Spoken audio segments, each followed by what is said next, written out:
आकस्मिक भाव में यही अवकाश मैंने पाइचु से प्रभु गौरव नाम धन्य हो।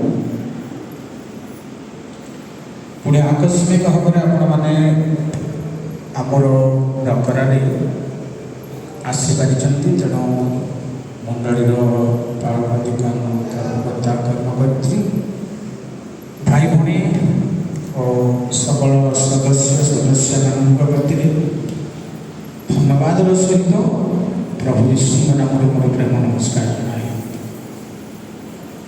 आम अधिक समय रविवार संभव मोर आसबार उद्देश्य को आपण निकट में प्रकाश करवा दूसरी दयाकोरी मन शुणु।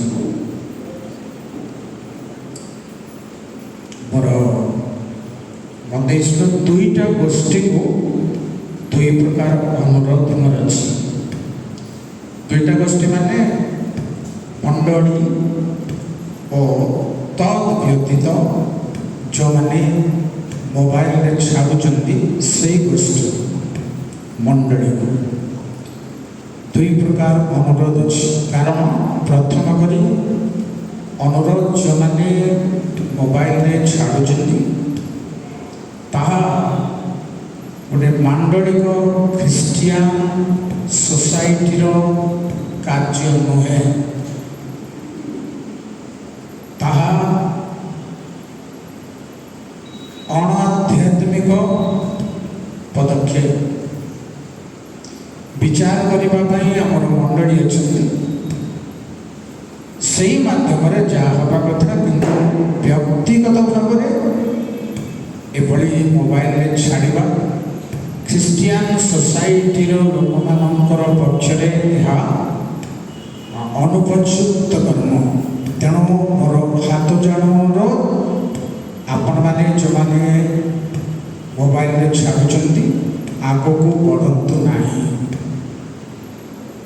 अभिषिक्त लोक मानकर विचार मंडली करिवो अन्य केही करिपरिबे नहीं।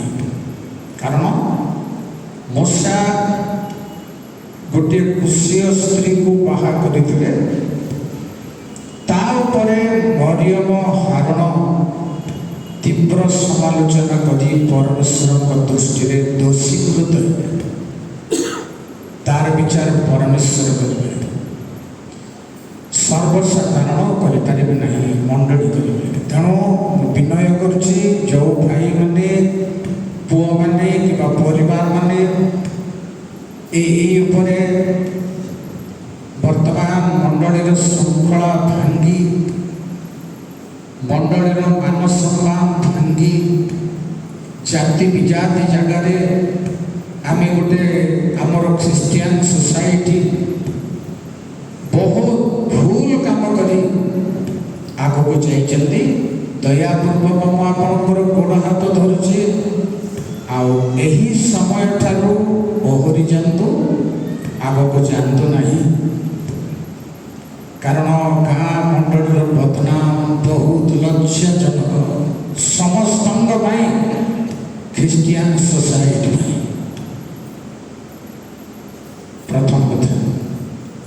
द्वितीय कथा मंडली को बड़ अनुरोध करुच्ची दयाकोरी शुणे विश्वास करुच्ची जो मैंने वायरल कर छाड़ी से कार्यानुष्ठान करतु नहीं।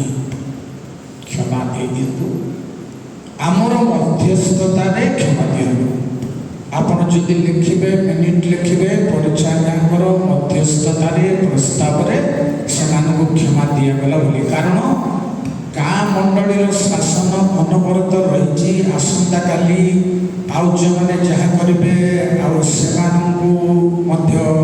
आसिक क्षमा देवी कहती कि नहीं आप समस्त क्षमा देवे कि नहीं शासनटा रही किंतु वर्तमान गाँ मंडली में भयंकर भयंकर घटना मान घटवार आशंका अच्छी। आशंका को सुजोग न देवाई मुझे अनुरोध कर। छड़ा अन्य सबू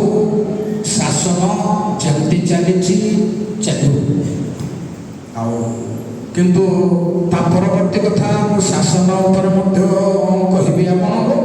କିନ୍ତୁ ଆଜିର ଏଇ ଗୋଷ୍ଠୀକୁ ଦୟାକରି କ୍ଷମା ଦିଅନ୍ତୁ, ଛାଡ଼ି ଦିଅନ୍ତୁ, କାର୍ଯ୍ୟାନୁଷ୍ଠାନ କରନ୍ତୁ ନାହିଁ କି କୌଣସି ସେମାନଙ୍କୁ ପ୍ରତିରୋଧ କିଛି କରନ୍ତୁ ନାହିଁ। ଆଉ ଆପଣମାନଙ୍କ ସହିତ ଅନ୍ୟ କୌଣସି ଡିସ୍କସନ୍ ମୋର ନାହିଁ, ପ୍ରଶ୍ନ ଉତ୍ତର ବି। କାରଣ ମୁଁ ସଫା କରି କହିଲି ଆପଣଙ୍କୁ, ଗାଁରେ ଭିନ୍ନ ଭିନ୍ନ ରୂପ ଧାରଣ କରିବାର ସମ୍ଭାବନା ଅଛି। ତେଣୁ ସେ ସବୁ ଯେପରି ବନ୍ଦ ହେବ ଏଥିପାଇଁ ଧନ୍ୟବାଦ। ଆପଣମାନେ এই ମୋର ଅନୁରୋଧକୁ ଏପର୍ଯ୍ୟନ୍ତ ଧୈର୍ଯ୍ୟ ଧରି ଶୁଣିଥିବେ। ପ୍ରାର୍ଥନା କରିବି। ମହିମାମୟୀ ଗୌରବ ସଂଘମୟ ପ୍ରଭୁ, ତୁମର ପବିତ୍ର ଆଶୀର୍ବାଦ ନାମକୁ ଧନ୍ୟବାଦ କରୁଛୁ, କାରଣ ତୁମେ ଉଦ୍ଧାର ସାଧନ କରି ରକ୍ଷା କରିଥାଅ। ଅଗ୍ନିସ୍ୱରୂପ ପ୍ରତିକୂଳ ସମସ୍ୟାମାନଙ୍କୁ ନିଭାଇବା ପାଇଁ ତୁମେ ସର୍ବସାଧନଗତ ମଣ୍ଡଳୀରେ ଉଠିଥିବା ଅଗ୍ନିର ବାତାବରଣ ଯେପରି ଶାନ୍ତ ସୃଷ୍ଟି ନିଭିଯିବ, ତୁମର ଆଶ୍ଚର୍ଯ୍ୟ ନାମରେ ତୁମ ରକ୍ତର ଶକ୍ତିରେ ସବୁ ନିଭିଯାଅ, ଦୂର ହେଉ। ଗ୍ରାମରେ ମଣ୍ଡଳୀରେ ଶାନ୍ତି ବାତାବରଣ ଆସୁ, ପ୍ରେମର ଶୃଙ୍ଖଳାର ବାତାବରଣ ଆସୁ।